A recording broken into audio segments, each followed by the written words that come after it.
The countdown is on. Everything you need to get the edge at the end of the market day. This is The Close. A handshake on a trade deal and a stare down over the budget. We're kicking off to the closing bell here in the U.S. Who says nothing happens in a holiday shortened week, right? Hey, holiday in here, yes, Charlotte. There you go. All right, let's take a look at how markets are faring right now. You have the S&P 500 resuming its rally at a record high after President Trump announced that trade deal with Vietnam. Small caps outperforming the big caps for a second day, and in fact, that has been the trend over the past month. Yields moving up across the curve, especially at the long end. The 10-year now just under 4.29%, and the pound, a big loser in today's trade. The Prime Minister Keir Starmer failing to fully back his Chancellor of the Exchequer, who's got some credibility with the bond market. A lot of investors worry that there might be a replacement who will increase borrowing and increase spending. Romain? Back here in the U.S., 622 and change right now on S&P 500, a record high on the back of optimism on trade. Investors shrugging off the prospect for any real drama around that July 9th tariff deadline. In fact, the president himself out with a social media post saying he's brokered a trade commitment with Vietnam. And that news, believe it or not, did take the S&P from flat on the day to back to record territory. Tariff-exposed stocks like Nike, Wayfair, and Shark Ninja leading that corner of the rally. The consensus view among almost everybody was that tariffs would start to impact the data in March. It didn't happen in March, it didn't happen in April, it didn't happen in May. And the trade developments offsetting some concern about Trump's deficit widening budget bill, as well as concern about new economic data showing a soft labor market. Now, while equity investors appear to be looking past that, bond traders aren't. You saw 30-year treasuries selling off, pushing yields up the most in about a month, and that's possibly taking a cue from the plunge that we saw over in the UK as the Brits there grapple with their own fiscal issues. And that leaves bond traders, at least those here in the U.S., in a bit of a bind ahead of tomorrow's June employment report, which is expected to show the slowest growth in 4 months. Traders who built up long treasury positions in anticipation of falling rates are now counting on expectation becoming reality with that report.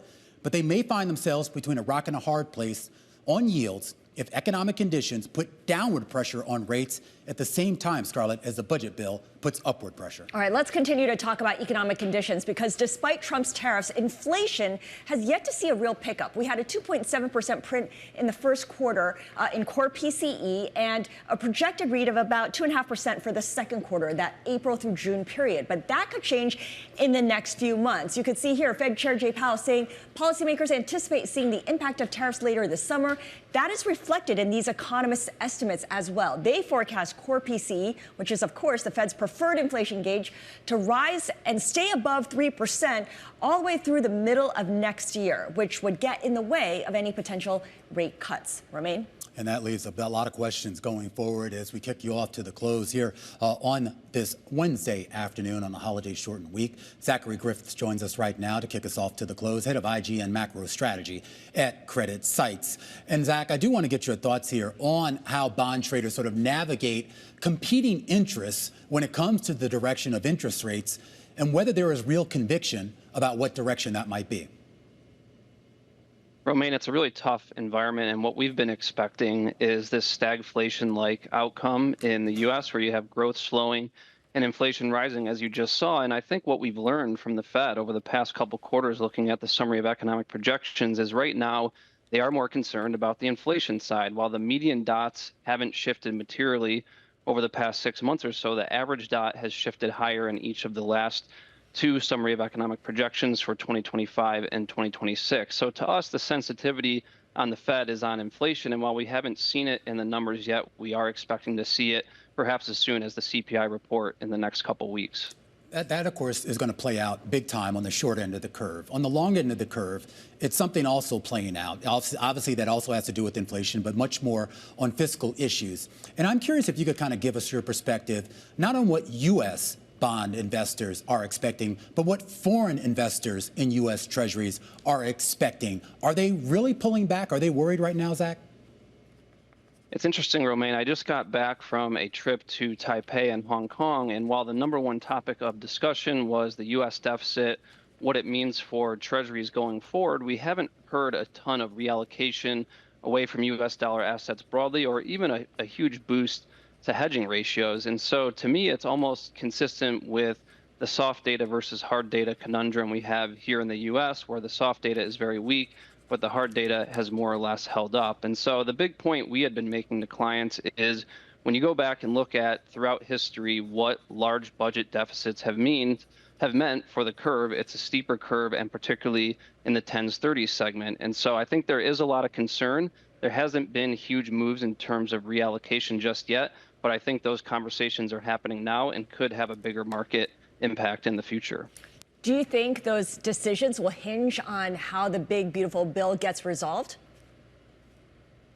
I think to a certain extent, investors are already pricing in the one big beautiful bill, at least in some form, whether it be 2.8 trillion added to the deficit or 3.4. The idea is we're going to see more supply from the U.S., and there's concerns fiscally really across the globe, as you highlighted with the UK today. And so when I think about what that means decision-making wise, from do I buy a 10-year security now to hold for the next 10 years? Do I think yields will be lower or higher over that time frame? I'm thinking a lot harder about the prospect for yields to remain lower. And I think the budget deficit and government bond supply globally is a huge consideration. But I also think the ultimate destination of the Fed and other central banks' policy rate is a key consideration as well in terms of where inflation shakes out with this new isolationist type world that we're living in.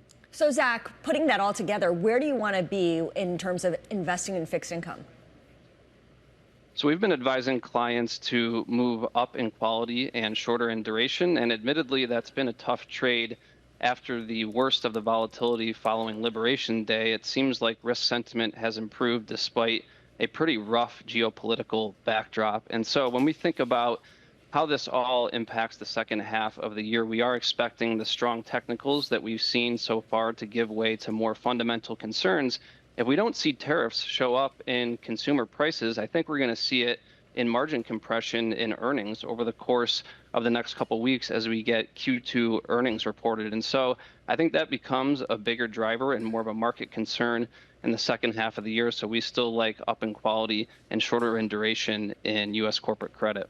I am curious, though, Zach, if there are still concerns out there about the state of the economy, global economy, to be sure, why haven't we seen maybe a little bit more activity when it comes to corporate spreads and a widening out there? Is there some balance that I'm missing?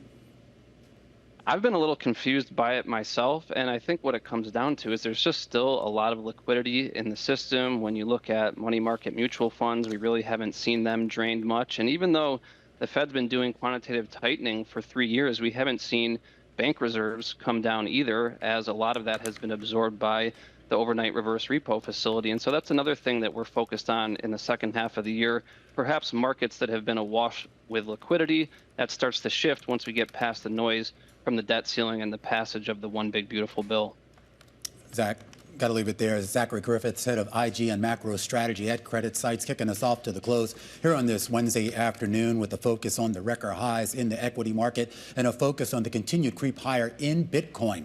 A big question about whether we're on the brink of another boom in that space. A discussion up ahead with Anthony Pompliano, founder and CEO of Professional Capital Management. Plus, Bitcoin's not the only thing rallying today. Shares of Tesla also higher following a 6-day slump in spite of a big miss on second quarter deliveries. Why investors and analysts think vehicle sales may have bottomed. And from EVs to the future of work, a discussion about AI, how it's transforming the global workforce, and a big role over at ServiceNow. A conversation with Jackie Canny, Chief People Officer at ServiceNow. This is The Close on Bloomberg.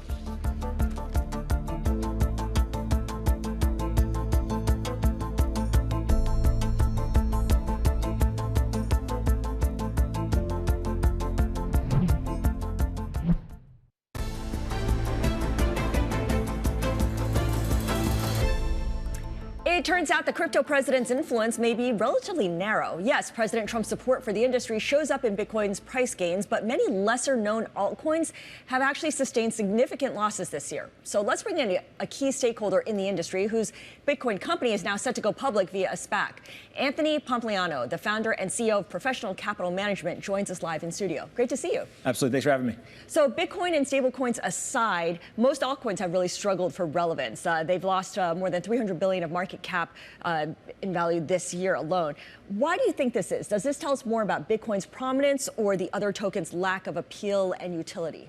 Well, I think Bitcoin is the king of this market. It will remain the king of this market. And I think what you're seeing is very smart institutional capital allocators are coming in. They're evaluating a lot of things that are in the market, and they're choosing to put their capital in Bitcoin. Some of that is the size of Bitcoin, the history of Bitcoin, the decentralization of Bitcoin. But also, if you look around the world at government support or regulatory clarity around this thing, Bitcoin is the thing that is the safest place for them to put their capital in terms of the crypto market. And I think that's why you see capital flowing to kind of where it's being treated best. And Bitcoin's return over the last 15 years has really kind of shown what it can do. Yeah, first mover advantage to the core. Your ProCap BTC is pursuing a Bitcoin treasury strategy that Michael Saylor kind of invented over at Strategy. You plan to accumulate up to $1 billion of Bitcoin on your balance sheet. What kind of timeline are you looking at to achieve that? Well, we are starting with the first billion or so. We obviously raised $750 million in equity and convert. We're merging into a SPAC that is $250 million. So that'd be the $1 billion to buy with Bitcoin. We've already purchased over 4,900 Bitcoin that we've publicly announced, and we'd like to buy as much as we possibly can. So I think that part of this is really trying to figure out creative ways to raise capital, go put it into Bitcoin. But the thought process of Bitcoin in particular is Bitcoin is the new hurdle rate for an entire generation, right? I think, our grandparents, our parents, they grew up with the S&P as the hurdle rate. That's not the hurdle rate anymore, because I have an asset that is, again, my benchmark, which is Bitcoin. If I can't beat the benchmark, I have to buy it. And I think that's really what Bitcoin has become, is if Bitcoin is that hurdle rate, what a ton of investors are realizing is they can't beat it. For the last 5 years or so, the compound annual growth rate is 60%, destroyed stocks. And so now you're putting together a business to say, if we can't beat Bitcoin, let's go and buy it. That's a good point. But what about on a risk-adjusted basis? Because certainly in the early days of crypto, that was the big concern, that the returns were there, but it also came with a lot of volatility that, of course, would scare away certainly traditional investors. Well, there's two types of investors. Yeah. There's people who run away from volatility, and there's people who run towards it. And I think that we have an entire generation of people who are running towards volatility. Frankly, most of the assets in the traditional financial system have no volatility. They have no return. What they're watching is the dollar is being debased away, and they're falling further and further behind. And so you need something that has volatility that can actually outpace that inflation, and Bitcoin has delivered that. And so I think of Bitcoin's volatility really as something that is a strength of the asset. Now, what also is interesting is if you take Bitcoin, you put it into a portfolio, what you see is a number of kind of modern portfolio theory metrics actually improve. Things like the Sharpe ratio goes up. And so what you're seeing is these institutions that have what I would consider kind of sophisticated capital allocator frameworks, they're saying, here's an asset that's asymmetric, that will improve my Sharpe ratio and change the kind of ingredients of my portfolio. I've got to put it in there. So you're suggesting that the per unit risk on something like crypto, to a certain extent, on a relative basis, is better than stocks? There's this famous chart online that if you go and you look at all assets on a risk-reward basis, everything is kind of correlated down in the kind of the bottom left. Bitcoin is all alone up in the top right because it has the highest risk-reward. Yeah. So I am curious, though, too. I mean, particularly for new folks getting this, and I get asked so many questions by friends and family who aren't in finance. And, of course, there's a lot of interest in this right now. But they look at it strictly almost on a price appreciation basis. So for all the hype that we've gotten out of Washington and the support they have for the crypto industry, out of all of the corporations we've seen add this to their balance sheet, we're still kind of pinned at around $110,000 or less on Bitcoin, give or take. And I am curious as to why we haven't seen more of an upside given how much activity is out there. Well, I think it's three things. One is it was $69,000 on November 1st last year. So we have seen upside. It's just that the expectations on the second point are, people wanted to be at 500,000 or a million. You see all these crazy numbers. You say, well, we're not there. So it's kind of like expectations and reality don't match. Then unhappiness enters into the market. But it has appreciated pretty significantly. And I think the other thing is that there's a lot of money pouring into these Bitcoin treasury companies. But one thing that maybe the market doesn't understand, who aren't in these kind of institutional conversations, is a lot of the dollars are hedged. So what is happening is institutions are putting dollars into, they're going long the stock, and then they may be shorting either a spot Bitcoin or an IBIT, a BITB, whatever it is. And so what they're really doing is they're trying to lock in exposure to the premiums for the time being. And so if every dollar that's going long is also hedged, obviously you're kind of have this delta neutral aspect where there's not going to be as much price impact. And so I think that'll change over time, but that's another reason why you're not seeing kind of this rapid appreciation in Bitcoin in the short term. As a crypto bull, as a Bitcoin bull, what worries you the most in the coming months? I think that there are two things that could be an issue. If the government stopped printing money, that actually could be a negative for Bitcoin. I was very bullish on the administration coming in and being able to stop spending, stop printing money. I think that they have waved the white flag, and you hear kind of a complete change in their vernacular, and they're saying, hey, we are going full hot, we're going to use growth, et cetera. And so I don't think that that's going to be a risk, but that would be a risk. Is Bitcoin really is this kind of global liquidity barometer, if you will, to borrow a term from Lynn Alden and Sam Callahan. The other thing that I think is a fairly big risk is if we do not get the central banks, that is like the last big pool of capital. Now, the nice thing is the quote-unquote risk is kind of like a fake risk, right? It just means we're not going to grow nearly as fast as everyone wants. But Bitcoin is the one asset, the bigger it gets right now, the less risky it becomes to these large capital pools. And so they are waiting. I was telling you guys earlier, the central banks are knocking on the door. They're the first one to go ahead and buy. You are going to see a domino effect very, very quickly because they understand what's happening to fiat currency. They're very involved in that.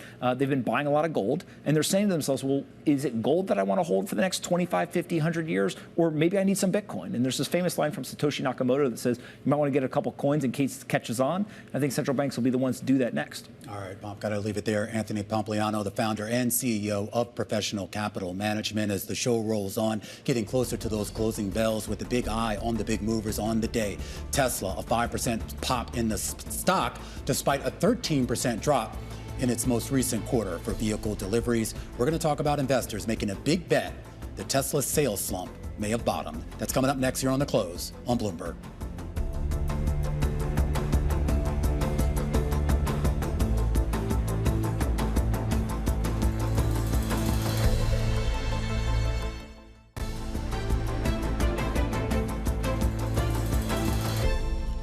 All right, top calls, big movers on the back of analyst recommendations. And we start off today with Adobe. Rothschild and Company Redburn downgrading the software giant to sell, slashing the price target from $420 to a street low $280. The analyst is very blunt.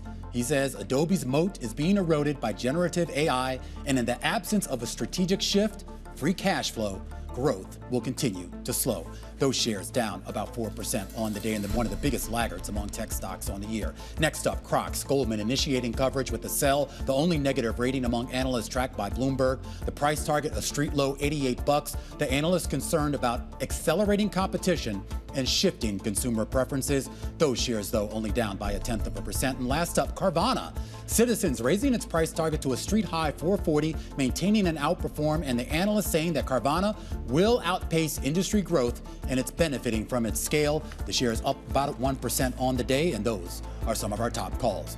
Now, we do want to stay in the automotive sector and talk about Tesla. The share is recouping some of the losses from a 6-day 14% slump as investors parse the decline in the company's quarterly delivery figures, a decline that was less drastic than thought and one being interpreted as a bottom for the EV maker's recent woes. Dan Livy joins us right now, senior equity research analyst over at Barclays. All right, Dan, I mean, we were expecting trouble in the past quarter. We got that trouble. The big question, when you look ahead to this quarter and the quarters beyond, are we still going to see a decline in sales growth? Hi, Romaine and Scarlett. Thank you so much for having me. Look, this quarter ended up coming in ahead of our estimate and perhaps more importantly ahead of what was more depressed buy-side expectations. But the reality is when you look at the first half and even the second quarter, you still have sales that were down something in the double-digit range, low teens. And so even with a ramp in the second half, you're still going to be looking at volume for the full year potentially down double digits. And I think that tells you that there is still a volume challenge, and that's before we even get to potential risks ahead with the removal of the EV tax credit. We'll talk a little bit about that as the budget bill makes its way through Congress, the removal of that $7,500 credit, and the idea here that for a market that is still important to Tesla, the U.S. market, at least a third of its sales, removing that tax credit, do you think that will materially impact the number of Americans that are willing to go out and buy an EV? Yeah, it's probably going to have a decent impact, right? When we think about Tesla, our guess is that, more than half of the U.S. sales are benefiting in some form from that U.S. tax credit. When we look at, Tesla as a whole, that means that, you're talking about 20% or more of total Tesla sales benefit from that credit. When we look at the EV market more broadly, when we think about the fact that lease penetration is in the 50-60% range, all that lease penetration is a function of the leasing loophole associated with that. So it tells you a lot of people are benefiting from that. This is why you see these exceedingly attractive deals. You can lease a Model 3 for as low as $349 a month. You really don't have many good deals like that on ICE. Yeah. So yeah, EVs are benefiting from it. Well, slumping car sales, like the kinds that we just got, are going to weigh on Tesla's profits. And you could even say that the company is already losing money if it weren't for the sales of those clean air credits. How forgiving are investors going to be if Tesla prints a loss on the bottom line? Look, I think where the multiple is tells you that we've moved past fundamentals. For the most part, this is a stock where we say fundamentals don't matter with the PE that's well into the 100-plus range. But our view is fundamentals don't matter until they eventually matter. This is something that's driving earnings today and for the foreseeable future. And perhaps more importantly, this is what's funding all of the efforts on AV, humanoid robots, et cetera. So it is important in that regard. Does Elon Musk continue to capture investors' attention with talk of the robotaxi and AV and all the humanoid robot, all of that? I mean, what does he need to do to kind of keep investors committed to that narrative? Narrative. It's 100% about keeping that narrative front and center, keeping the dream alive, and showing that they're progressing on AV, they're progressing on humanoid robots.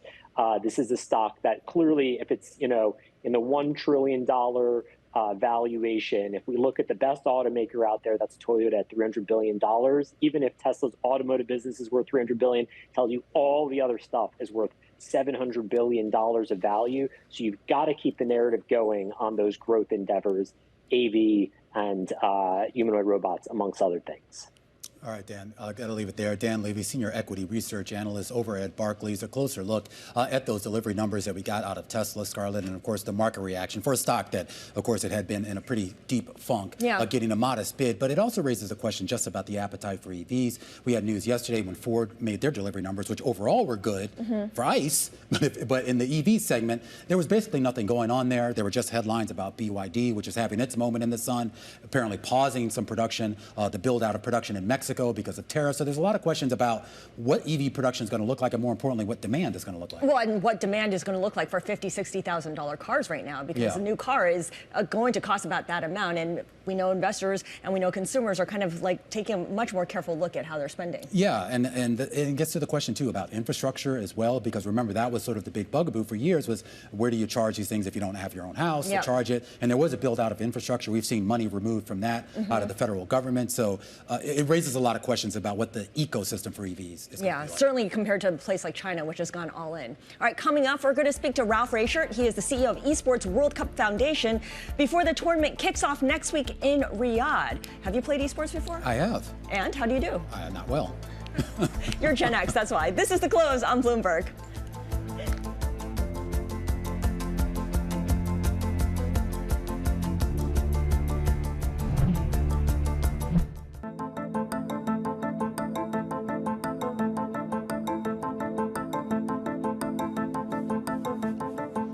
.30 p.m. here in New York. This is the countdown to the close. I'm Romaine Bostic. And I'm Scarlett Fu. It's a holiday-shortened week, Romaine. I know a lot of people are getting ready to spend the long weekend training for marathons or triathlons. Are you? That's how you're spending No, I'm not, but I know a lot of people who are. I was going to spend it like on the couch doing nothing. But yes, for people more ambitious than us, yes, a lot of people will be doing that. But for those people that aren't out there training, some of us like to watch other people do heavy physical activity. Yeah, we could definitely do that. But, I think about Saudi Arabia and its involvement in all of these spectator sports, as well as those that require you to get up and move. For instance, the Sovereign Wealth Fund has just invested in the Professional Triathletes Organization, which organizes the Michael Moritz-backed T100 Triathlon World Tour, along with spectator sports like F1 and boxing and other things. Yeah, and they've gotten into that. You've seen, obviously the Saudis have entered into MMA, professional boxing, F1. European soccer. Of course, they have the World Cup, what is it, in 2034 on top of that, and a lot of other sports as well. And it's raising a lot of questions about just how far they can go with this. And you know where they've gone? Esports, Scarlett. Esports, it's called video that's right. gaming, Yeah, which is a real because sport now, it which you is. can play sitting down. I know. Well, our Yeah. kids know this. We're not so much convinced of it, but we cling to our old ways. Kicking off in Riyadh next week, Saudi Arabia is going to be hosting the 2025 Esports World Cup. This year, you've got more than 2,000 players expected to compete for a piece of the $70 million prize pool. So I am pleased to say that the man in charge of that event joins us now. Ralph Reihart is CEO of the Esports World Cup Foundation. Ralph, thank you so much for joining us. Thank you for having me. So esports has actually been around since the 1970s, but it really took off in the 1990s. And now you've got Saudi Arabia's direct involvement. Talk about the significance of the kingdom's financial investment in the industry. What message does that send? So I think if you look at esports, right, specifically the last 10 years, it has been on a super growth path. When it started to fill stadiums, it really became seen as a sport, right? The question if this is a sport was basically gone. And with the Saudi Arabia investing, since a few years into it, it became on the global level. Before that, it was very much a private investment, so to speak. It was the publishers themselves who run the games and own the games. It was private companies, but no governments involved like in traditional sports. And now with Saudi hosting the Esports World Cup, it's the first time that a country directly invests into a sport at a scale of traditional sports, and that you can see leadership of a country directly supporting it and actually, publicly announcing that they're big gamers themselves. Yeah, so let's talk a little bit about the upcoming 2025 Esports World Cup. What is new this year round? I read that chess, which is not a new sport, it's a 1,500-year-old game, is actually going to be featured. What does a chess competition look like in the context of esports? Well, if you go a step back, right, what is esports? Esports is competition on video games. So everything you can play, and play is the right word, with a computer, a console, and a mobile phone is potentially being in esports. And if you look at chess, it's a board game originally, but obviously being played on all of the devices I said earlier. In the last few years, chess has exploded as a viewership sport as well. Mainly, again, in a more esportish style, playing online competitions, live streaming on YouTube and Twitch. So very much adopting the esports way. So it felt like very natural to include chess as part of the Esports World Cup 25 as one of the new features. And we announced a 3-year cooperation there with the biggest chess platform in the world, chess.com. It was Magnus Carlsen as ambassador. And actually, if you go one step back, what is the Esports World Cup about? It's about the biggest esports club in the world, winning across 25 different disciplines. Yeah. So each discipline's a little bit like the Olympics, it's its own sport. And chess now is a full-fledged one of those. And therefore, all the big clubs have invested. And it's a real crossover between that traditional esports world and the classical sports world of chess. Well, Ralph, I got a taste of that actually watching this documentary that R.J. Cutler just put out, Esports World Cup Level Up. I just want to play a clip from an interview that we had from him last week where he talked about the complexion of these athletes. Take a listen. What we learned is that we're dealing with world-class athletes who are at the top of their game. It's not the cliche of gamers who are kind of, buried in their basement and not big personalities. You're talking about players whose profiles and fans whose passion and enthusiasm is as strong as you would see in the NBA today.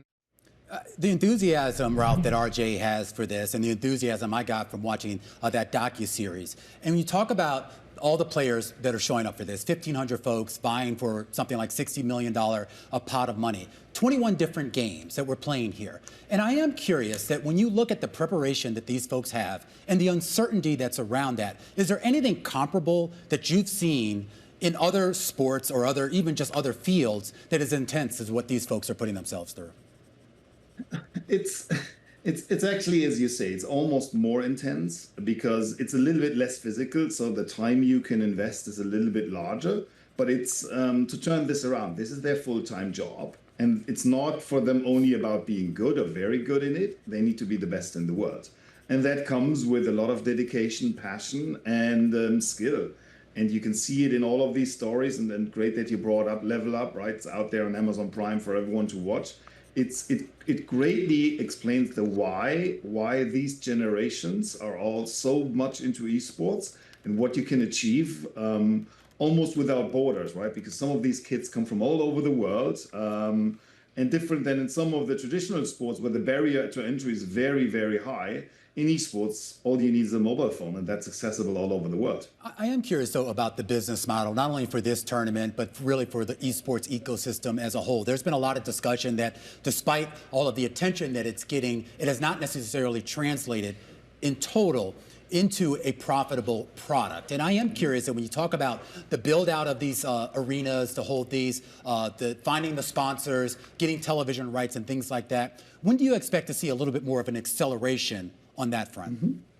So I think, if you go on the traditional revenue fields that it has, it's ticketing, sponsorship, merchandising, and so on and so forth. Esports is doing fine. I think the problem of the last few years there were some investors coming in who expected this to go like traditional sports with huge right fees going, to the moon very quickly.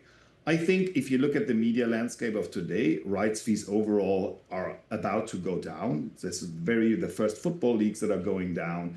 The big American sports are still going up, but a lot of the second line sports are going down. And therefore, I strongly believe that esports and actually all sports will trend less against huge media rights contracts and more against direct fan monetization. So what is there in the future of esports to make it as profitable as it's supposed to be and get there? It's number one, stronger engagement of players and fans and direct monetization of them. But number two, something that's a lot forgotten, is actually involvement of governments and states.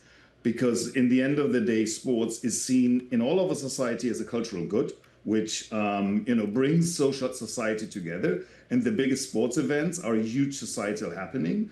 And both of these things will, and we can already see that in Saudi, we can see the future with the Crown Prince, being way below 40 years old and growing up with video games. That's not an outlier. That's actually the future we see there.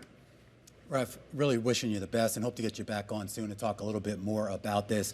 Ralph Reichart is the CEO of the Esports World Cup Foundation, the Esports World Cup kicking off in just a few days in Riyadh, Saudi Arabia. All right, when we come back, we're going to refocus on the market here at home and one of the biggest decliners of the day, and that is Centene, the health insurer having its biggest drop in about 2 decades. We'll explain why. It's our stock of the hour, and it's up next. This is Bloomberg.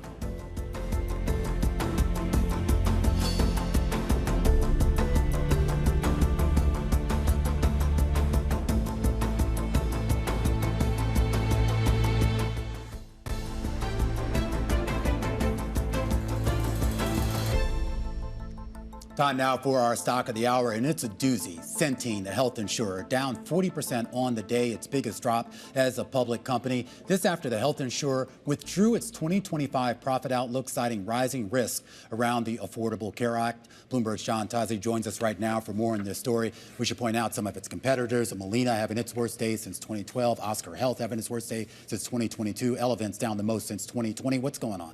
Yeah, so Centene withdrew its guidance yesterday. What they have said is that basically the Affordable Care Act insurance marketplaces are shaping up to be, they're growing more slowly and the population is sicker than what the company modeled. That's leading to some dynamics where money they thought they were going to get through some complicated mechanisms designed to spread risk around in the markets is not going to come. We're also seeing shares of United Health lower, and I bring that up because United Health not so long ago also withdrew its full-year guidance. How similar are the things that they're experiencing? Yeah, it seems like they're different kind of underlying dynamics of different businesses. United Health called out medical costs in its Medicare health plans, but big picture, these are both companies that get a lot of money from taxpayer-funded healthcare programs, and we're seeing some of the risks from that emerge. And they're struggling with visibility at a time when they can't afford to. Yeah, I mean, one of the things about these businesses is like you're an insurance company, right? Your job is to like sort of look around corners, understand, forecast the future, and we've seen it's it's unusual to see these companies totally withdraw their financial outlooks like this, but now we've seen it twice in a couple months. But the big question is, how do they adjust? I mean, if this is the new normal, if you believe that, and it does seem like the trend line, at least for this new administration, which is still relatively new, is moving in that direction, how does a Centene adjust to this, if at all, other than just pulling back completely from some of these markets, which is pretty much their entire business? Yeah, I mean, so we're going to find out more about that when we hear from management in a couple of weeks. They report earnings later in July. I think it's one thing is they can reprice their products, and they've said that they are going to do that for 2026. What that means is insurance premiums are going up, right? That means they are. For who, though? In this case, for people in the individual Obamacare, Affordable Care Act. So that will go up for an individual, because they're not going to dare try to do that, play that game with the actual government, because the government will push back. The government subsidizes these plans. The government federal subsidies help people afford these plans. So if you're on a full subsidy, maybe you don't see the impact directly, but the rates are going to go up, and some of that is coming from households, and some of that is coming from taxpayers. Gotcha. This is for 2026, so we won't see the impact until 2026 either. In terms of, rates for 25 are set for the most part, but as these companies are always looking to reprice their books for future years. All right, John Tozzi, Bloomberg News reporter, thank you so much. And Romain, that gets to that idea that a lot of people are expecting inflation to pick up in the later half of this year. John's given us a reason to think that at least health insurance costs will go up in 2026. Yeah, and of course, we've seen a lot of provisions coming out right now in the budget bill, working its way now back in the House of Representatives, which of course includes a lot of provisions that would, at least for certain segments of the population, increase their health care costs. All right, coming up, we're going to take you to the closing bell with Sandy Pomeroy, Senior Portfolio Manager with Neuberger Berman. That is just ahead as we look at an S&P 500 holding near record highs up 0.4%. From New York, this is The Close on Bloomberg.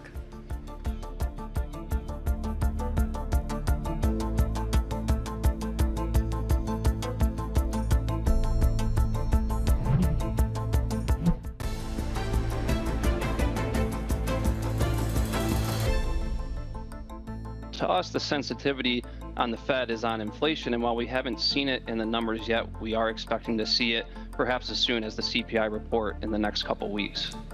Zach Griffiths over at Credit Sites kicking us off to the close just about 50 minutes ago, of course, referring to maybe the action that we're seeing in the Treasury space, long end yields higher on the day.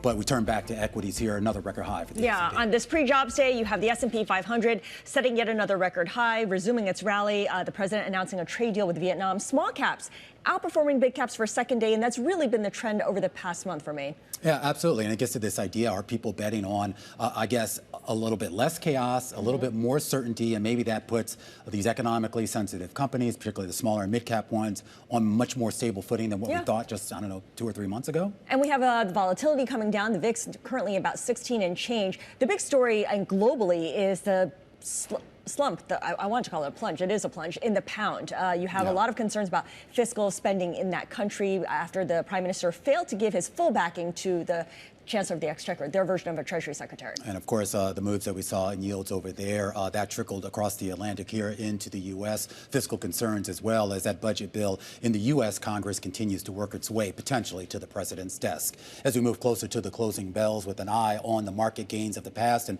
what could move the market in the future, Sandy Pomeroy joins us around the desk, Senior Portfolio Manager over at Neuberger Berman. Sandy, great to have you. Thank you, Romain. Closing out a pretty strong quarter, a pretty strong first half, particularly given all of the negative things that were going on out there.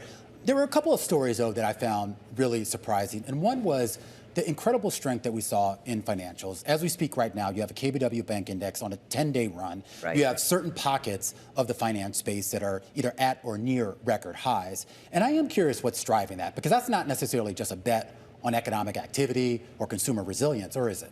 I think that's both part of it. I think the whole credit picture looks actually very, very good, and that's a great backdrop for the banks. Then you also have this regulatory easing up of their capital requirements, which is going to allow more dividends for us. You know, we run an equity income fund, and we're looking for companies that can pay good dividends and grow those dividends, you know, somewhere around the double-digit level, and the banks fit that mold perfectly right now. Well, I'm curious. So, like yesterday, when we saw some of the banks come out with their announcements on returning cash to shareholders on the back of that stress test, basically all of them, J.P. Morgan, Bank of America, Wells, State Street, I'm forgetting a few others, all boosting their dividends, some pretty significantly here. Did you expect that? Well, we knew that they all had a lot of excess capital, and it was really just a regulatory, you know, construct that prevented them from dividending it more out to shareholders. And now we've seen a relief on that front. And so, yes, I mean, we were anticipating that it would happen if we saw the regulatory relief. It happened. And we think the story is actually quite positive. As I said, the credit environment's benign. There is some economic growth, and we've got now less capital restrictions. So it's all good. Sandy, is that just a big bank story, or can it be expanded to regional banks as well? So the regional banks, the thing that I worry about a little bit with the regional banks is that when we had higher inflation and the Treasury bond went up, a lot of these banks found themselves a little upside down in terms of their balance sheets. And depending on what happens with inflation going forward, that could come back into the fore and could be an issue. And so it's something that we think is enough of a risk that we would favor the big banks instead. They also are more diversified. You know, if they've got a big credit card business, as well as in many cases, you know, some sort of investment banking business, very capital markets driven, in addition to the standard lending and whatnot. Got it. So it's not just a net interest income that's right, keeping them afloat. It's not just a net interest story. Let's talk about industrials, because you also like aerospace and defense, which has been strong. There's a good narrative that goes along with it. But we know that people have been bidding that sector in Europe higher. How do U.S. defense and aerospace stocks compare to the European sector? So I think that historically there's been much less growth with the European names and also with some of the Asian names. And now we're entering in almost a sweet spot here because of the European spend that's they've promised. We anticipate this is going to be a much longer cycle than we've had in the past, and it's going to be an accelerating revenue story for a lot of the longer cycle names. So we like BEA Systems. It feeds right into that narrative. And then the other one we really like is ST Engineering, which is a Singapore-based company that is both commercial aerospace and defense, but really niche company that is, in our minds, very inexpensive and has a great dividend profile, and we think that it's going to be able to grow. So that's just our sweet spot. There's been a lot of talk about new entrants into the defense and aerospace space, if you will, particularly amongst a lot of, I guess, potential startups and investors who would have normally gravitated to, I guess, what we call more traditional technology, which is basically just helping you, hail a cab or, buy a burger or something.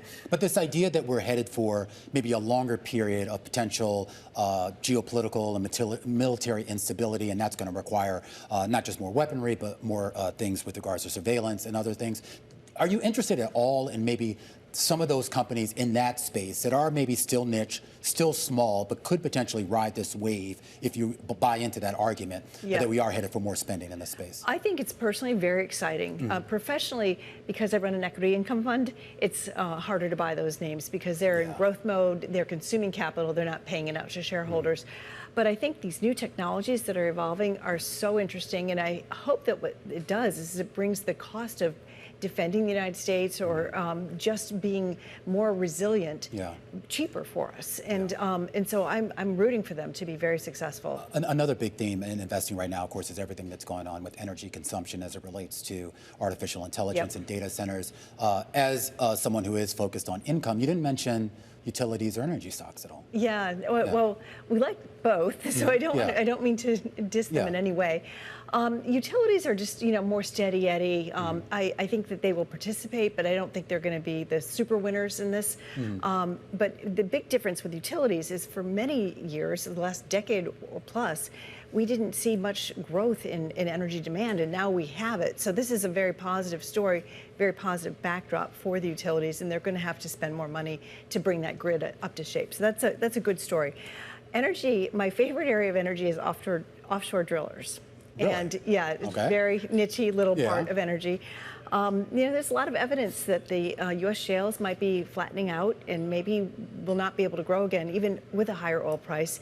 And so the next frontier, so to speak, is going to be offshore. And they haven't added any new capacity in offshore drillers in over a decade. And so as that capacity gets absorbed at better and better pricing, I think that these are going to be good stories. And Noble Drilling is the one we own in that space, which pays a good dividend. All right, Sandy, always love it. Have a wonderful holiday weekend. Sandy Pomeroy, Senior Portfolio Manager at Neuberger Berman, counting us down to the closing bells. Scarlett, stocks pretty much where they were when we started the show, fractionally higher for the S&P, bigger gains for transports and the Russell. Sandy mentioned energy, the biggest gainer in the S&P 500. Utilities down about 0.9% on the day. We're going to have a full breakdown of all of today's market action with our global simulcast right now. The Closing Bell, Bloomberg's comprehensive cross-platform coverage of the U.S. market close, starts right now. And right now, we are 2 minutes away from the end of the trading day. Romaine Bostic here with Scarlett Fu, taking you through to that closing bell with the global simulcast. It starts right now. Carol Masser in the radio booth. Matt Miller in today for Tim Stenovic as we welcome our audiences across all of our Bloomberg platforms, television, radio, our partnership with YouTube, with the S&P, Carol Masser, at a record high, small caps outperforming them all, and big moves higher in Treasury yields. I know. So what is it? Like just enthusiasm? Is it trade? Is it the deal?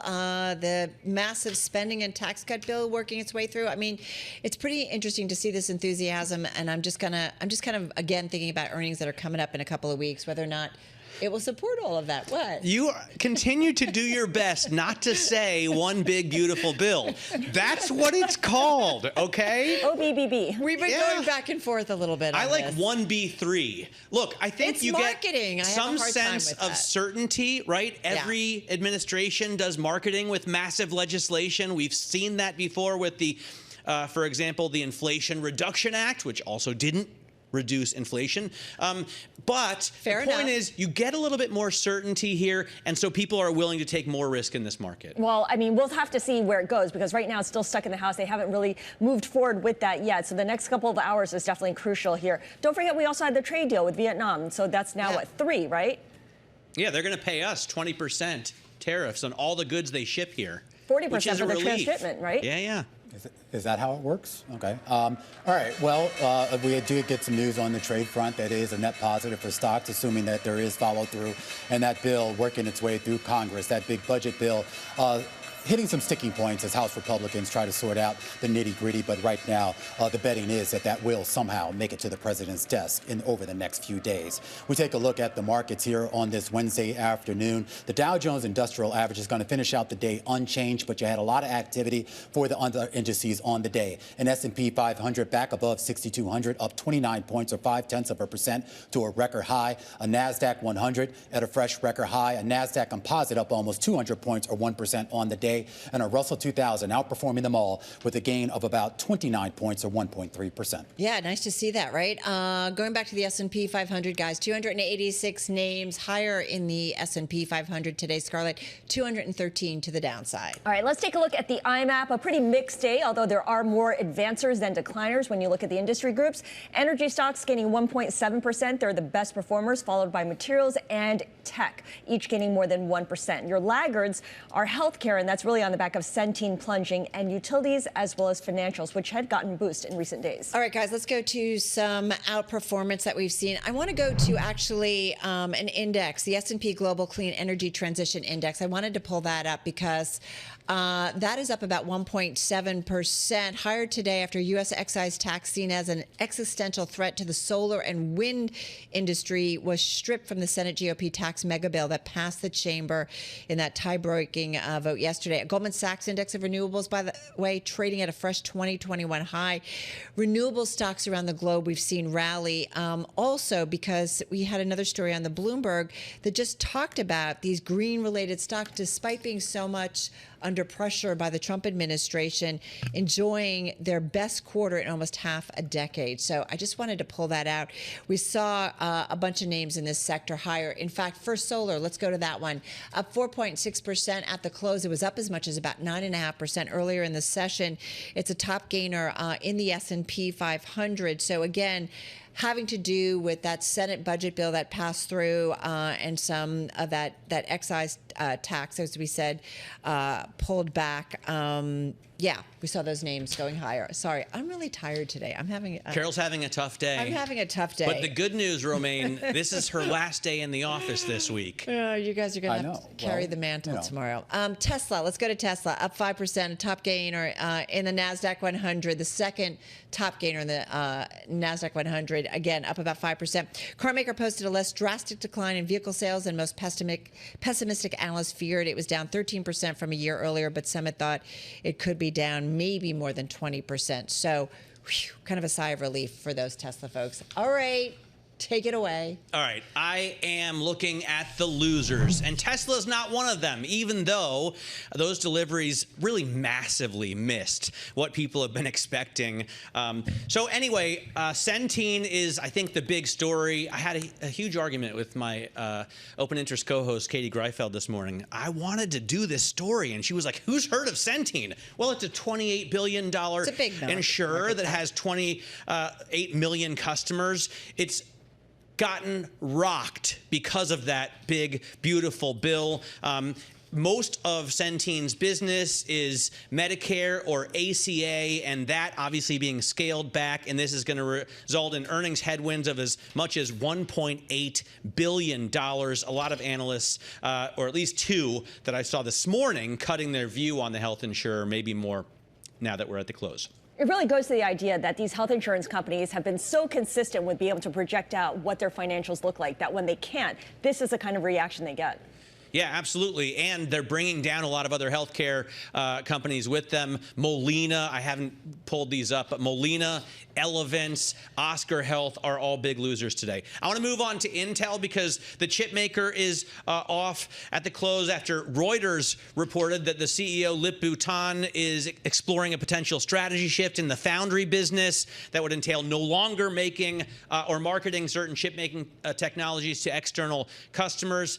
Reuters citing people familiar there. We haven't independently confirmed it, but you can definitely see that the shares are off 4.25%. And then I think Adobe is an interesting loser today because of a big winner, right? Figma is expected to be one of the biggest IPOs this year. It almost got sold for $20 billion a couple of years ago. So it's a software design startup. It only has like less than 250 million in revenue a quarter, so I guess $1 billion a year. 20 times sales seems, I guess, okay for this kind of what I'm told is a very sticky software service that could really impinge on Adobe and compete with that company. And that's why Adobe is having a tough day in the market today, down 3.5%. All right, a lot of activity in the equity market today, but even more activity when it comes to bonds. Treasury yields, bear steepening on the day. As you see the mismatch there between what we see on the shorter end of the curve and the longer end of the curve. Yields higher on your 2-year by only about a basis point,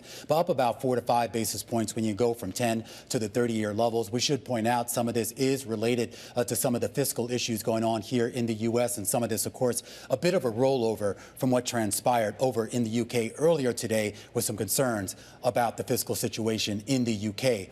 and whether their equivalent of the Treasury Secretary, Rachel Reeves, the Chancellor of the Exchequer, will keep her job. Yeah, some big news out of there and certainly volatility in the markets there. Hey, listen, something that's causing some volatility in our world is artificial intelligence. And there's a great story by the Press Association about Wimbledon and their use of AI line calling, so artificial intelligence line calling. And a former top Wimbledon line judge has basically hit out at this and said, doesn't like the switch to these automated calls, saying, Matt, that it makes the court, quote, look like bad Photoshop. And this is Pauline Eyre. She's from North London, and she doesn't like it. She doesn't like it? I mean, I get it. Why would Wimbledon do this? They still make people wear all white. So, you know, stick with the old, stick with the traditional. But of course they already have the Cyclops and have had it for what, 2 decades? Yeah, I mean, this seems a little bit like sauerkraut. I mean, I understand why she would be upset, but the idea here is that it's more accurate. And it doesn't really seem to address that issue, which is, of course, the tennis players have for years argued about this idea about the human fallibility of these calls. And if you can use technology, and look, we've seen this play out in other sports, right? Whether it's MLB, whether it's in the NFL, where you can take certain elements of the game, rely more on computers and cameras and other things to ensure that what's being called is actually supposed to be called. We'll never have a moment where John McEnroe yells at the line judge and throws a major fit like he did in 1981 at Wimbledon. That's the most important. Look, I think viral moments. In other sports, it's great, right? You want AI calling offsides in soccer because it's frustrating when that call is bad, but you also want to see John McEnroe throw his racket, don't you? Well, who wants to see dinosaurs this weekend? Jurassic World Rebirth opens today. This is the 7th movie in the Jurassic Park franchise. I like the first one. I don't think I've seen any of the other ones. I have not seen any of them since the first one. There's ScarJo. She's in it. Jonathan Bailey from Bridgerton, also in it. All right. Good-looking people and dinosaurs. And dinosaurs. It should be the other way around. It should be good-looking dinosaurs. Oh, and some people. Let's go to the movies. All right, guys, that's a wrap. Have a good and safe holiday. Our cross-platform radio, TV, YouTube, Bloomberg Originals. Matt and Romain will be back here, right? Closing the bell tomorrow. I hope he's ready to chill with me. Yeah. Well, maybe he's ready to take my time, Yeah. I like to marinate on things. All right, well, they're going to continue on TV. We're going to continue here on radio. All right, guys, we'll see you tomorrow. All right, our coverage continues right here on Bloomberg Television as we keep an eye on what's going on in Washington with that budget and tax bill trying to make its way out of Congress. And of course, an extension of those 2017 tax cuts. When we come back after the break, we talk to the architect of those tax cuts, Kevin Brady. This is The Close on Bloomberg.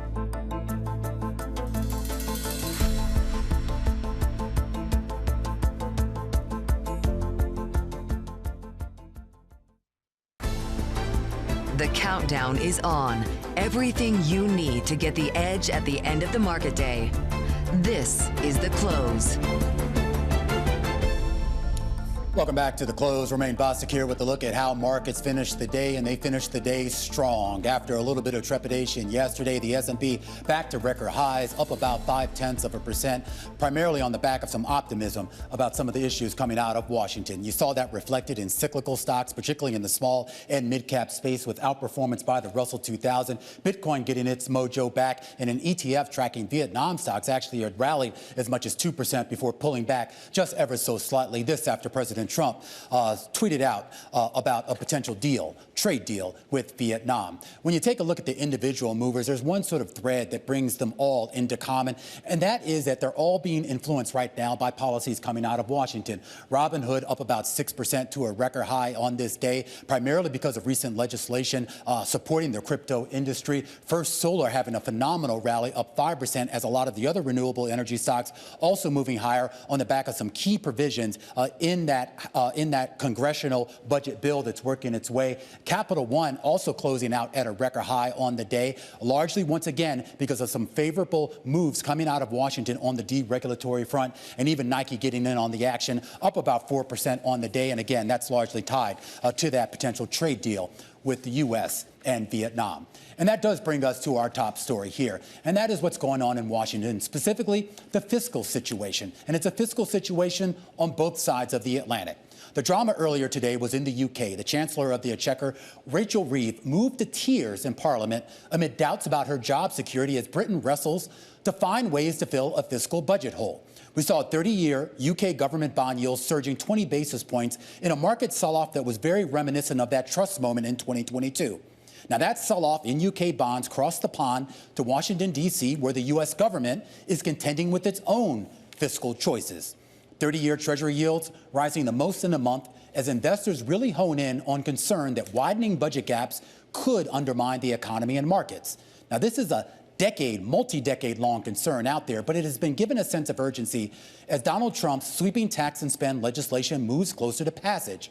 Now, a key component of that bill is $4.5 trillion in tax cuts that does include permanent extensions of the 2017 tax relief that was passed during his first term. One of the architects of that 2017 tax cut was House Ways and Means Chairman Kevin Brady. I'm pleased to say that Mr. Brady joins us right now here on The Close. Of course, the former Republican representative from Texas, a member right now with the Alliance for Competitive Taxation and an advisor at Aiken Gump. Great to have you here, Congressman Brady. I do want to go back to 2017 and how you guys worked out these tax cuts at the time. It was you, Paul Ryan. I know a lot of other folks were involved in this as well. This, of course, is back on the table. We knew the expiration was coming, and now there does seem to be meaningful progress in ensuring that not only are they extended, but potentially made permanent. Yeah, I think this is incredibly pro-growth from the standpoint of locking in the reforms from 2017, certainly the lower rates for corporations and small businesses, really key to growth. Locking in the redesign of the international tax code that made us so much more competitive. And I think in this case, in this bill, making permanent some of those innovation incentives like research and development and expensing, really perhaps the most pro-growth provisions in this bill, making them permanent, fully restoring them, really is key to our ability to win the innovation race as a country. I am curious, though, about the distribution. I mean, as you know, Kevin, there was a lot of criticism about the 2017 cuts, that they were maybe a little bit too lopsided towards corporations rather than individuals. When you guys start to map out the economic benefits of something like this, what conclusion do you come to with regards to how these types of, for lack of a better word, stimulative measures should be distributed? Yeah, so the 2017 tax cuts were the reverse. 3 out of every $4 in the tax bill went to families and small businesses. Corporations, in fact, paid for most of their own tax breaks. Corporations paid 80% of the lower corporate rate, bringing it down to 21%, because they believed economically they'd be stronger, U.S. would be stronger. And from a distribution standpoint, the big winner in 2017 were workers, because wage growth, real wage growth above inflation in the first 3 years, the 9% increase is the highest on record. So families were getting ahead each month at record levels. In this case, creating that certainty avoids a huge tax hike and certainly avoids the risk of a recession if those tax hikes were to go into place. They've been very careful really to approach this in 25 from sort of 3 standpoints. One, how to create certainty and lock in the Trump tax cuts from 2017. How do you add the president's campaign priorities and other improvements, including in the international space? And the third area is, how do you cut spending in the federal government to help offset, some portion or a good portion of the tax cuts over the long period. So this is a little different mission in 2025, but no less difficult, especially since they have just razor-thin majorities in the House and the Senate. Really, the degree of difficulty is very high.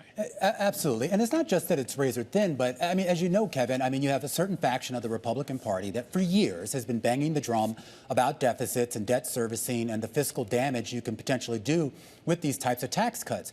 When you guys passed this in 2017, we were in a much better situation, relatively speaking. I think we were something like 3% of GDP with regards to our deficit. We're double that right now. And some of the projections that we've seen from the CBO, from Yale, and other folks say that this bill would likely exacerbate that ratio. Yes, so, you're right about debts and deficits. They've grown dramatically. In the last 4 years, we've averaged almost $2 trillion in added debt each year. There's no question the tax cuts will have an impact spread out over a decade rather than year by year. And certainly you can see Congress is working very hard to try to create the savings that can offset some of that. My sense is, the way Republicans see this, is that in addition to this bill, they expect to see higher growth and higher revenues than projected, which did happen in 2017.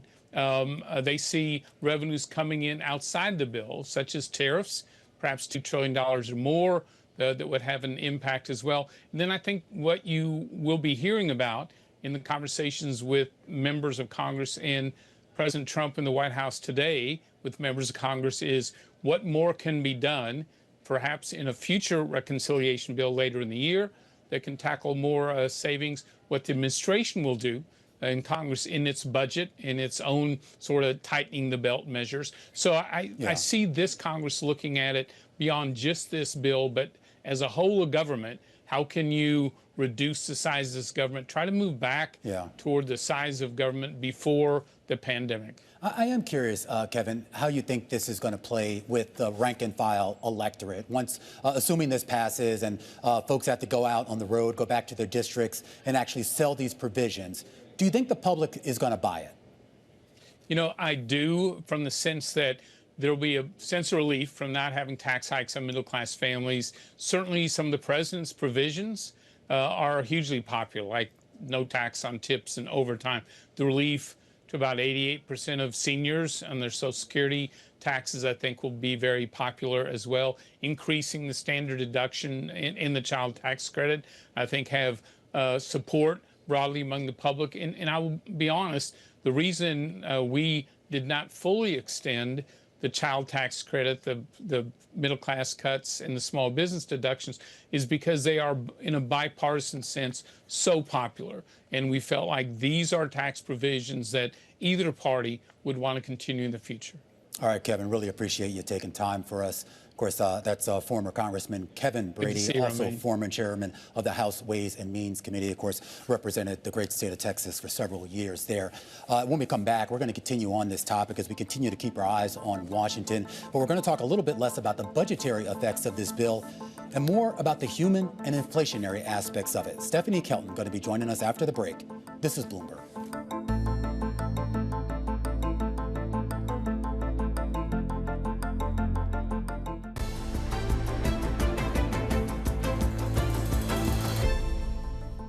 That budget bill working its way through Congress is hitting some resistance among House Republicans. Concerns here about what the impact would be on the fiscal budget, on the fiscal deficit and the economy. Our next guest, though, says the budgetary effects are maybe a little bit less of a concern for her, and she's much more focused on the human, environmental, and inflationary impact. Let's bring in economist Stephanie Kelton, professor of public policy over at Stony Brook University. So when you talk about the human, environmental, and inflationary impacts, what do you mean? Well, I mean, the human impacts, what's getting a lot of attention, and I think it bears repeating, is that, you know, anywhere from 11 to 16 million people stand to lose their health insurance coverage as a consequence. 3 million or so will lose food assistance. So that's what I mean when I talk about the human impacts. You talk about things like what this bill does to energy policy, and you think at a time in which we need to be producing energy, we have AI, we need to be able to feed the grid and to supply the energy that people need. We don't need rolling blackouts. We don't need energy costs soaring, exacerbating a cost of living crisis in virtually every state across this country. So that's the kind of thing I mean when I talk about energy. So energy and inflation, you know, what are the inflationary impacts of this bill? If you look at the way CBO scored it, it's de minimis. They say there's essentially no inflation impulse associated with this massive bill. That may or may not turn out to be correct. It's very hard to gauge when you've got moving parts with tariffs and immigration. It makes it much more difficult, in my mind, to think about the inflationary impacts. But those are the kinds of things that concern me. I am curious, and I asked Congressman Brady about how members of Congress are going to sell this to their constituents, assuming it does pass. There's been a lot of studies showing that the lower income folks will certainly see some benefit, some direct financial benefit.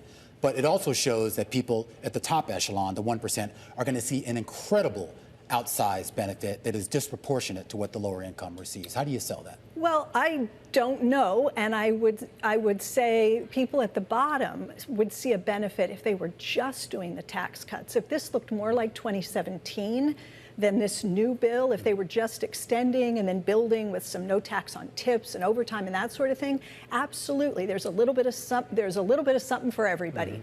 But that's not what this bill does. This bill takes the tax cuts, extends them, adds a little bit of temporary stuff for the next few years, but then takes resources away in the form of cuts to Medicaid and food stamps. So if you look at Penn Wharton, if you look at CBO, if you look at the other estimates, people in the bottom decile, bottom 20%, lose enormously. $1,600 a year on average for people in the lowest 10%. That's $16,000 over the budget scoring period. This gets to something that you've talked about about before and written a lot about before, which is the idea of whether deficits matter and the idea of, I guess, the direction of where those deficits, where that money essentially is going on, because some of these programs are being stripped ostensibly to pay for the tax cuts. Right. And I do wonder about the idea of the distributive effects of bills like this and whether we're doing it properly. That's what's going to be very difficult to sell. It's hard to imagine, again, if you could have just done sort of what I'll call normal Republican things. Do the tax cuts, do some deregulation. That stuff's easy to sell. And, you know, did it produce an enormous windfall? Did we get the 6% GDP growth that President Trump talked about back in 2017? No. But did it help at the margins? Yeah. The economy grew a little bit faster. Unemployment went down. It didn't create an inflation problem. But this time, you've got these, you know, $1 trillion plus cuts to programs that millions and millions of families depend upon. The potential for rolling blackouts. I mean, we're talking about something that's going to be really hard to defend, much less sell, once it all starts to take effect. Do we need stimulus right now? When you look at the state of the economy, do we need this? You know, we were doing okay. Yeah. We had the wind at our backs. If you think about where we were at the start of the year, the U.S. economy was the envy of the world. This was an economy that was sort of, you could have left the thing on autopilot and we would have still been the envy of the world. It's very hard for me to understand why you'd come in and kneecap this economy with tariffs and then a whole bunch of spending cuts and the like. So did it need stimulus? No. But is this the kind of policy that's going to put us in a better place? Are we going to be more competitive vis-a-vis the rest of the world in terms of energy policy and the economy? No, I don't think we are. All right, Stephanie. Well, we'll see how this shakes out. Of course, if it gets passed and once it does, the implementation and the salesmanship that will have to take place as we go forward. Stephanie Kelton, Professor of Public Policy and Economics at Stony Brook University. We'll be back in a moment. This is Bloomberg.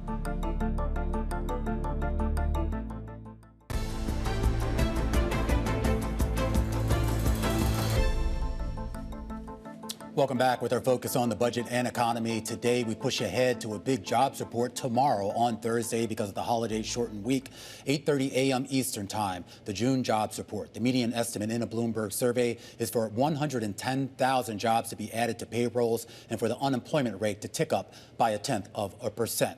We've seen a range of estimates from Wall Street economists, so on that headline payrolls number from as low as 85,000 to much more than that. Our next guest says 100,000 would be consistent with the gradually softening economy. Citi's global chief economist, his name is Nathan Sheets, and he joins us right now in Studio 2. Nathan, great to have you again. Good to be here. All right, so 110,000, I mean, that's not bad, but I know it's not necessarily what we've been used to, and I think if you look at historical averages, certainly below. Are we looking right now at a softening labor market? My sense is that during the first half of the year that the economy has slowed a notch relative to where it was during the second half of last year, but that's hardly a surprise. It was a red-hot economy. It was a red-hot labor market. And for quite some time, economists, including me, have expected this economy to slow down. And I think we're seeing that. So there's a natural slowing process going on. And then on top of that, clearly the tariffs have created uncertainty that's weighing on spending in some parts of the economy. But this is the important point, and one reason why the economy hasn't slowed more is it's accelerated spending in other parts of the economy, where consumers have brought forward lots of purchases of automobiles, of smartphones, of computers, and so forth. In the short term, there's a lot of people looking at the layoff picture, saying, look, you aren't seeing a lot of layoffs, a lot of fire. I know that we have a few companies out there like Microsoft that have had some pretty sizable layoff announcements. But overall, if you believe what Jay Powell says, if you have a job, you're probably doing good. Now, if you're out of a job right now and looking for one, maybe things are a little bit dicier. Yeah, I think that nails it. What we're seeing in the labor market is a gradual softening of labor demand. And I think that reflects two facts. One, in recent years, there was a hiring binge. We had a huge amount of hiring over the last couple of years. And then at the same time, we're also seeing reduced inflows into the labor market, reduced labor supply. And why is that? It's primarily because we've clamped down on immigration and border flows. Yeah. So putting that all together, folks that are entering the labor market now and looking for jobs are not going to find as much opportunity as they did a few years ago. But all in, I look at the JOLTS data and some of the other data suggests maybe it's still okay. It's still an okay labor market. It's just softer than it was. I am curious on the immigration side. I know there's been a lot of studies about some of the strength that we saw in the labor market over prior years and how much immigration actually played a role in that. If you are seeing a clampdown on immigration into this country, wouldn't that in effect create some degree of a labor shortage, and wouldn't that be beneficial if you are looking for a job? I think that this dynamic you describe is very accurate, right? That over time we might see elements of labor shortages in the economy.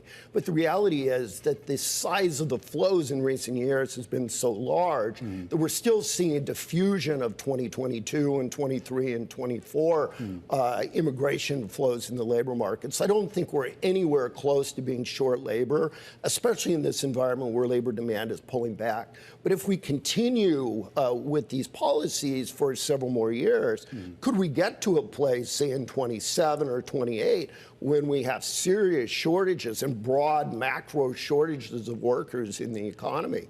Absolutely. I think we saw what happened after the pandemic when we didn't have immigration for a couple of years and we were short workers. Well, then, looking long term, there is another big question with regards to the complexion of our labor market, and that's the idea of increased productivity, specifically as AI and other related technologies start to get deployed. And if you believe some of the CEOs out there, they say at some point, we can have a company that can maybe operate just as efficiently with half the human beings that we currently have today. Is that something that's realistic, and is that going to have a huge impact on what our labor market looks like? Well, one of the clear narratives that we're hearing from our corporate clients is in the face of the uncertainty that corporates are feeling, one of the things they're actually doing is accelerating their AI investment in an effort to reduce costs, reduce dependence on labor, and as a result of that, be more profitable.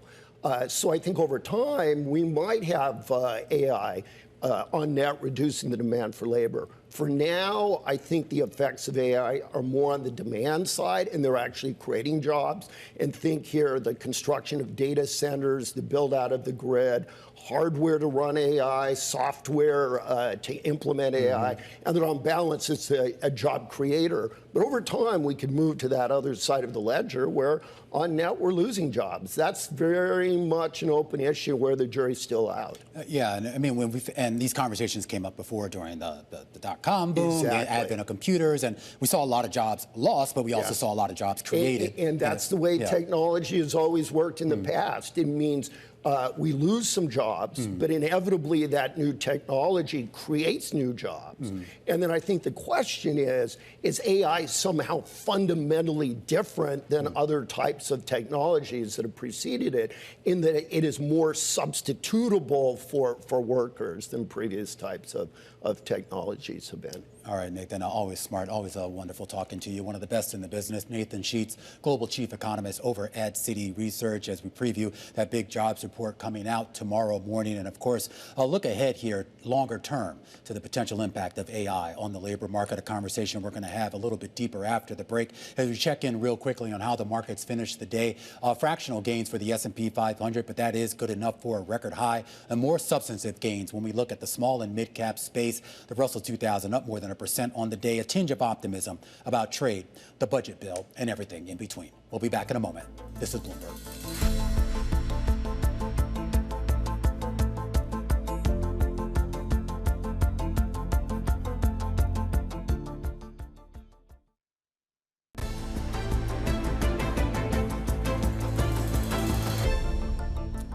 All right, let's take a look back at this day in history, 72 years ago when IBM announced its Series 650 digital computer. It was a less powerful but more user-friendly sibling to its 700 series of machines. For whatever the 650 lacked in speed and memory, it made up with it in affordability. Just $150,000 for a base model. That was a steal at the time, given that it cost about $2 million to install one of those 700 series and $1.5 million needed for the Remington Rand UNIVAC, which at the time was a standard bearer for general purpose electronic computer design.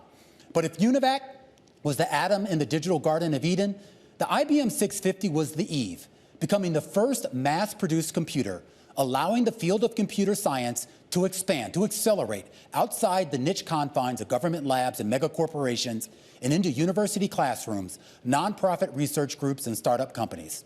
It's been surmised that the vast majority of computer scientists that came of age in the mid to late 1950s and early 60s had their first programming experiences on the IBM 650. That broad exposure is widely credited with spurring a spate of discoveries, including the programming protocols that would evolve into what today we talk about as artificial intelligence. The 650, like the 701, was a continuous computing machine capable of memorizing up to 10 decimal digits. And it was that decimal system, rather than binary codes used at the time, that allowed for a more reliable and faster validity checks of the data outputs. With that, the machine was able to make upwards of 138,000 logical decisions in 60 seconds or less. And that laid the foundation for decision tree programming, most famously exhibited by having computers parse the most and least desirable moves on things like a chess or checkerboard. And it was that gameplay, along with the now famous automated creative writing program to craft short stories, that effectively became early iterations of symbolic AI, which of course would later be eclipsed by research into neural networks and deep learning. Nevertheless, even the most sophisticated of these large language computer models that we know today owe a huge thanks to its pedestrian predecessors spurred by the IBM 650. And that brings us to, well, our next segment, which is on tech and AI. Just earlier today, we learned from Microsoft that it plans to cut 9,000 jobs, its second major wave of layoffs this year. And the cuts are coming as the tech giant looks to control costs while at the same time ramping up its AI spending. But our next guest says, before you rush to fire all these workers in the promise of that productivity boost from AI, maybe you just want to hold off a bit. Jackie Canny is the Chief People and AI Enablement Officer over at ServiceNow, and she joins us right now. Jackie, great to have you. And I do want to start off there with this idea of the enhancements of corporate productivity by AI and what that balance is going to look like between that improved productivity and the need, or maybe less of a need, for the same number of workers. Thank you for having me, and thank you for that question. Here in ServiceNow, we are thinking about AI and using AI to redesign work and redesign roles and tasks, and then evolve the jobs. So we've created capacity inside our company, and certainly for our customers, to be able to redirect that time to whatever the most valuable next step is. In my own team, as an example, I've had productivity go from 1 employee to serving 400 to 1 to 800. And we've redeployed that capacity to be able to create more use cases, continue to evolve our AI work, and certainly bring better experiences to our employees. Of course, I mean, ServiceNow, one of the preeminent IT software companies. And I am curious, Jackie, your title, I mean, we introduced you as Chief People Officer, but your other title is a relatively new one, AI Enablement. And I am curious as to exactly what that means. When you talk about AI enablement, is that just getting your employees, your workers, more comfortable with this, or is there something deeper to it?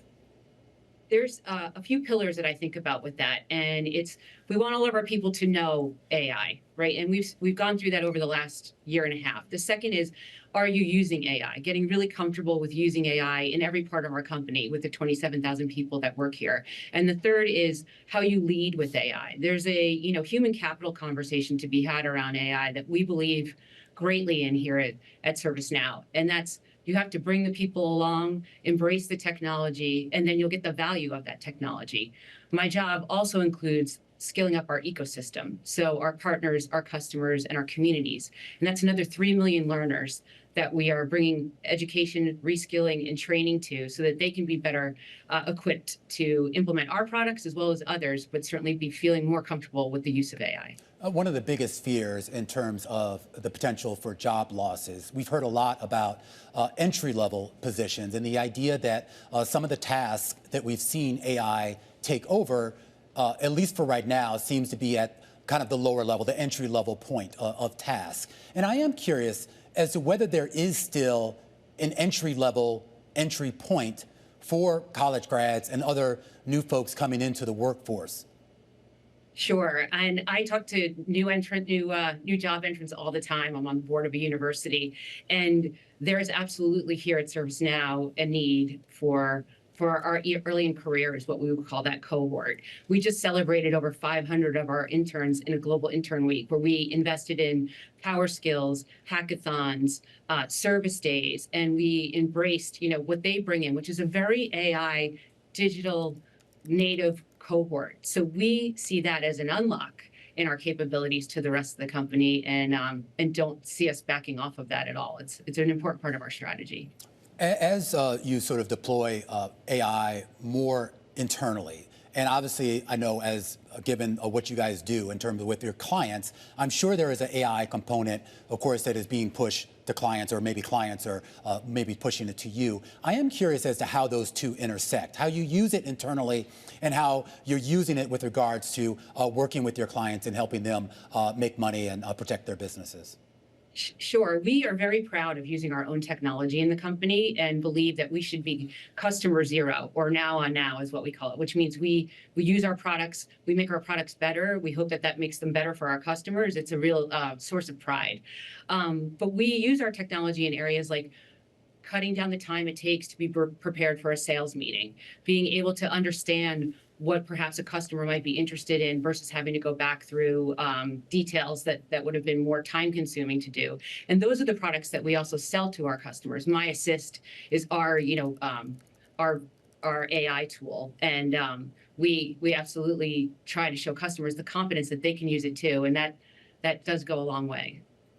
Jackie, when we talk about, though, the cost of this, and we sort of led off with the announcement from Microsoft that maybe it was trying to rein in some of its AI spending, how do you balance your own internal costs? I mean, building out AI, implementing AI, incorporating AI can't be cheap. Right. This is a really good question, too. Not that they're all good questions, but strategic workforce planning is a really important part of our company.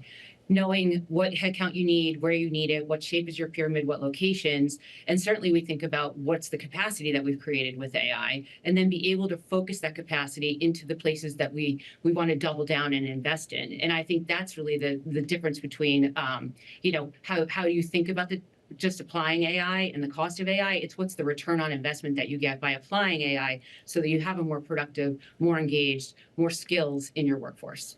Jackie, got to leave it there. Jackie Kenny, Chief People and AI Enablement Officer over at ServiceNow. We want to bring into this conversation Dion Nichols, the president and co-founder of an AI company called Forethought. He's citing a new study out there that shows that 40% of agentic AI projects could potentially be shut down by 2027 because of rising costs and unclear business value. Dion, let's get right to it here, because, I mean, we were talking a little bit earlier on the program about the announcement by Microsoft, and they're not the first ones. We've heard from a few other companies over the past couple of months, not necessarily reining in their AI programs, but certainly whittling around the edges at how much they're spending on it. Are you finding a material misuse or disuse of some of the rollouts so far? Yeah, what we're finding, Romain, and thank you so much for having me on the show. What we're finding is that a lot of vendors who are claiming to be agentic AI vendors are actually doing a lot of experimentation, right? There's, GPT was released in 2022, and there's a lot of promise. And so we see a lot of money being spent on experimenting, figuring out what's going on in AI.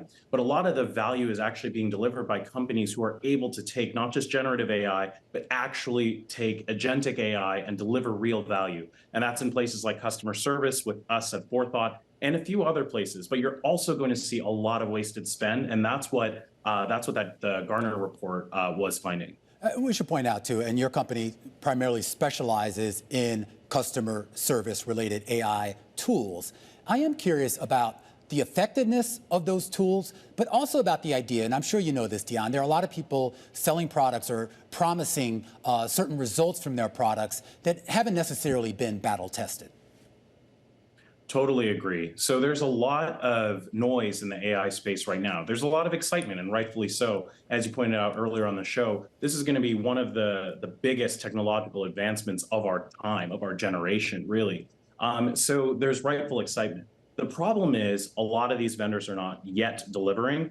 At Forethought, we're processing over 1 billion interactions per month. And this is for high growth SaaS unicorns, financial institutions, and many, many others. And what we're finding is that with agentic AI, you're able to resolve upwards of 73% of issues in customer service and other operational workloads. And so if you have the right AI vendor, the right technology, you're able to do this. But a lot of other folks are focused on potentially just FAQ-based AI, which is a lot easier to build with generative AI. But building out agentic is a really, really strong and a tough problem, and it really takes the right partner to build. I am curious, though, Dion, when we talk about how these new systems, or new products, I should say, are built, we've seen a lot of, let's just say, older tech benefit from this. But largely what you're doing is taking some layer of a large language model, putting that on top of the old tech, and then selling it as something new.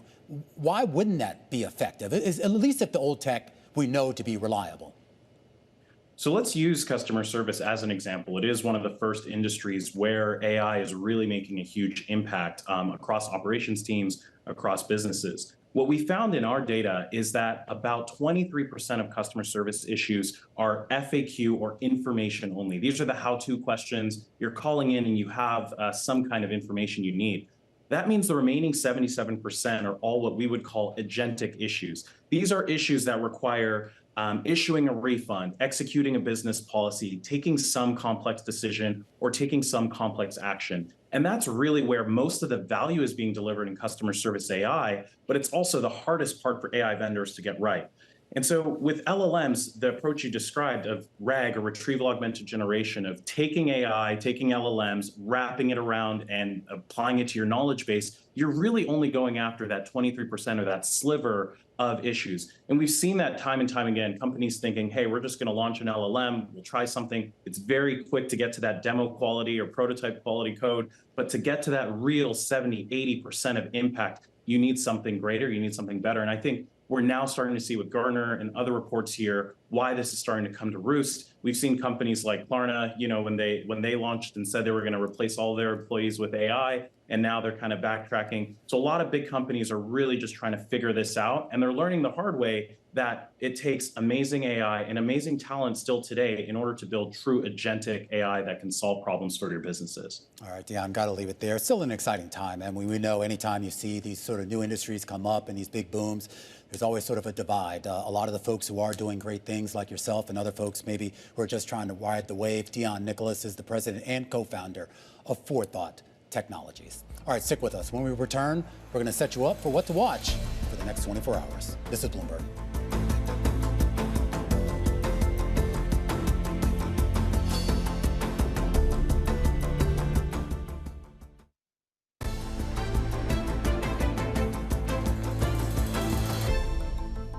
Here's what markets are going to have their eyes on over the next 24 hours. A big jobs report, the June monthly payrolls data out of the U.S. government, 8:30 a.m. out of Washington. We're also going to get an update on the trade balance and those weekly jobless claims numbers. At 10 a.m., we get more economic data, factory orders, durable goods, and ISM services. And at 11 a.m., Fed speak. Fed President Raphael Bostic, no relation, expected to give his thoughts on the economy and potentially on rates. And just a reminder that tomorrow is the day before the July 4th holiday, so U.S. equity markets will be closing early at 1 p.m. Eastern Time. The Treasury market will continue to trade until 2 p.m. Eastern Time. And of course, on Friday, July 4th, all of U.S. financial markets will be shut down. We hope you join us here on The Close tomorrow.